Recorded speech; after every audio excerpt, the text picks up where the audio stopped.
मैं हूं आपके साथ ज्योति पांडे। नेशन न्यूज 24 पर हम आपको दिखाएंगे देश दुनिया से जुड़ी तमाम बड़ी और मुख्य खबरें। तो चलिए शुरुआत करते हैं कुछ। राइजिंग राजस्थान में मीडिया, सरकार और समाज के बीच सेतु, कर्नल राज्यवर्धन सिंह राठौड़। मीडिया और सरकार के बीच सकारात्मक सहयोग पर कार्यक्रम संपन्न।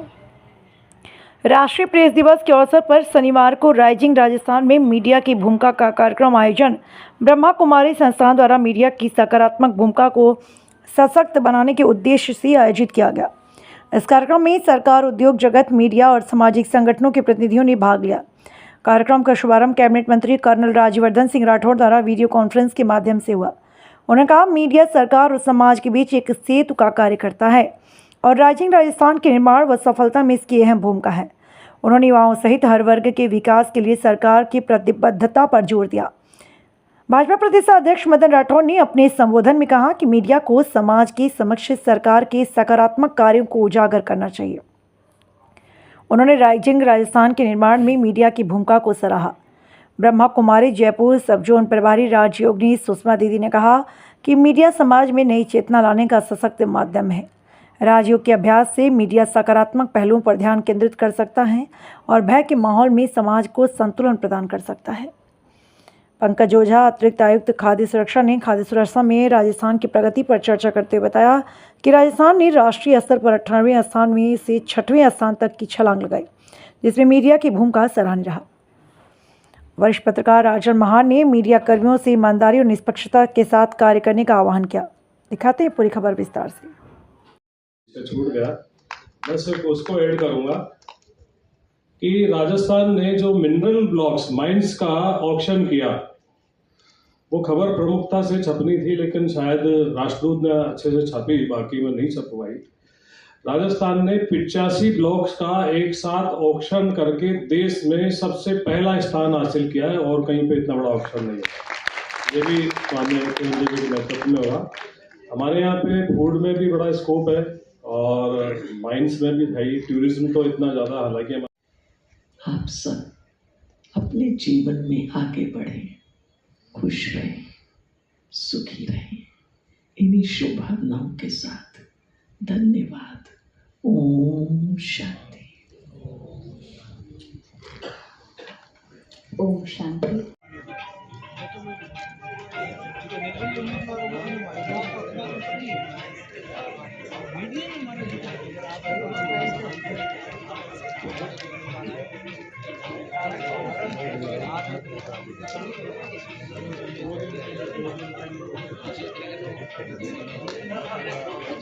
आप सभी से निवेदन है, ये तो एक कार्यक्रम था, परंतु इस परिवार में आप सभी का सदा स्वागत है।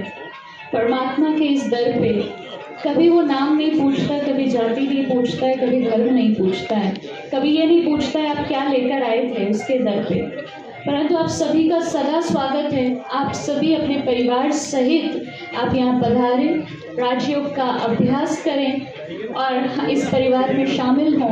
हमारी बहुत बहुत शुभकामनाएं, दुआएं आप सभी को, ताकि आप इस मार्ग पर से 2 सवाल मुझसे करेंगे। एक कर रहे हैं जो डेवलपमेंट है, जो इंडस्ट्रीज आए, वो केवल एक ही क्षेत्र में नहीं है बल्कि पूरे राजस्थान में अलग अलग जगह जाए। और दूसरा, आपने सुरक्षा से संबंधित मुझसे सवाल पूछा है। सबसे पहले मैं भाग करता हूँ, राजस्थान के अंदर जो इंडस्ट्रियल डेवलपमेंट संभव है वो वैसे भी अपने आप में अलग अलग क्षेत्रों में ही संभव है। जैसे मिनरल्स एंड माइनिंग एक बहुत बड़ा राजस्थान के लिए एक सेक्टर है, वो वैसे भी अलग अलग भागों के अंदर है। रिन्यूएबल एनर्जी वैसे भी हमारे पश्चिमी क्षेत्र की तरफ ज्यादा है, पेट्रोकेमिकल हमारे पश्चिमी क्षेत्र की तरफ ज्यादा है, ऑटोमोबाइल इंजीनियरिंग डिजाइनिंग थोड़ा दिल्ली के नजदीक जो ये जगह है वहां पर है। प्राइवेट इंडस्ट्रियल पार्क्स, हमने राजा जी अभी सरकार ने 21 नई पॉलिसीज बनाई है जो पहले थी ही नहीं। For example textile and logistics, textile and apparel park, private industrial park, land accreditation policy, ये अलग अलग पॉलिसीज हमने इसलिए बनाई ताकि एक क्लैरिटी रहे, लोगों के मन में शंका नहीं रहे कैसे होगा। तो 21 नई पॉलिसीज बनाई। उसके साथ साथ राइजिंग राजस्थान के अंदर किस तरह से हम कस्टमाइज पैकेज जा सकते हैं, रिच Eclipse 24, राइट, वो भी हमने बनाया है। सो अलग अलग क्षेत्र में ही ये डेवलपमेंट होगा और तभी राजस्थान का संपूर्ण डेवलपमेंट हो सकता है। अब मैं आता हूं आपके दूसरे भाग पर कि लॉ एंड ऑर्डर, सिक्योरिटी जो है, किसी भी क्षेत्र में अगर इन्वेस्टमेंट आना है, अगर इन्वेस्टमेंट का उदाहरण दे रहा हूं मैं इसलिए बोल रहा हूं, नहीं तो लॉ एंड ऑर्डर तो सभी चीजों के लिए जरूरत होती है। इन्वेस्टमेंट तभी आता है जब स्टेबल राज्य हो, जहां पर हिंसा ना हो, वहां पे लोग अपना पैसा लगाने को तैयार हो जाते हैं। टूरिज्म भी आपका तभी पनपता है जब आपका एक स्टेबल जगह हो। तो अनडाउटेडली राजस्थान के अंदर स्टेबिलिटी, लॉ एंड ऑर्डर अत्यंत जरूरी है अगर हमारे को विकसित राजस्थान बनाना है। इसके अंदर सरकार को इस बात का जरूर ध्यान देना है और मुझे यकीन है कि हमारी सरकार इसके ऊपर पूरी तरह से अलर्ट है कि जो हमारी पुलिस है, उस पुलिस की जो जिम्मेदारी है वो अपनी जिम्मेदारी पूरी तरह से निभाए। उसके अंदर इंतजार करने की जरूरत ना पड़े कि जैसे कहते हैं ना कि show me the face and I show you the rule. ये नहीं हो सकता कि आप एक ही कानून को अलग अलग तरीके से लगाएं जैसे पहले होता आ रहा था।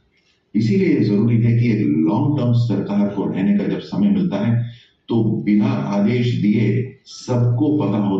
दिवस भी है थोड़ा मोबाइल पीछे रखो। और इस दिन तो समाचार जगत के समस्त पत्रकारों को सम्मानित किया जाना चाहिए और इसके लिए जो धन्यवाद तुम्हारी ने प्रयास किया है, मैं उनकी पूरी पूरी प्रशंसा करता हूँ। ये काम हम सबका है, हमें करना चाहिए, उन्होंने किया बहुत अच्छा। मतलब लेकिन देखिए, आप एक तरफ तो सम्मान कर रहे हो पत्रकारों को, लेकिन राजस्थान में पत्रकार ही सेफ नहीं है। हाल ही में जिस तरीके से पत्रकारों पर हमला हुआ, ये रोका जा सकता था जब घटना हुई। एसडीएम को थप्पड़ मारा जाता है, उसके बाद नरेश मीणा की गिरफ्तारी नहीं होती, उसको फ्री छोड़ा जाता है। क्या इंतजार किया जा रहा था कि राजस्थान जले? भाई साहब, इसमें एक सवाल में और जोड़ रहा हूँ। जो पत्रकारों पर हमला है, ठीक है, आप एक जो भी आप कदम उठाएंगे वो अच्छे भी होंगे, लेकिन क्या राजनेताओं को अब ये नहीं समझना चाहिए कि वो अपने समर्थकों को समझाएं कि ये पत्रकार हमारी ही खबरें प्रकाशित करते हैं, तो कम से कम इन पत्रकारों को तो बख्शें। सबसे पहले तो मैं ये बताना चाहूँगा कि मुझे पता चला कि पीटीआई के हमारे वरिष्ठ पत्रकार पर हमला हुआ, मैं आज उनके घर पर गया और घर पर जाकर के मैंने उनकी कुशल पूछी और चिंता तो है।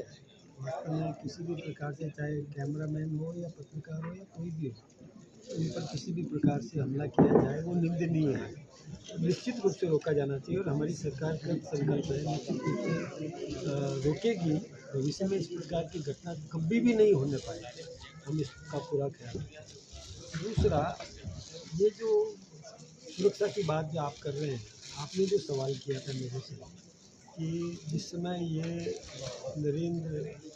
नरेश मीणा ने जो कृत्य किया, वास्तव में मुझे तो पहले जानकारी नहीं थी कि ये किस पार्टी का कोई कार्यकर्ता है।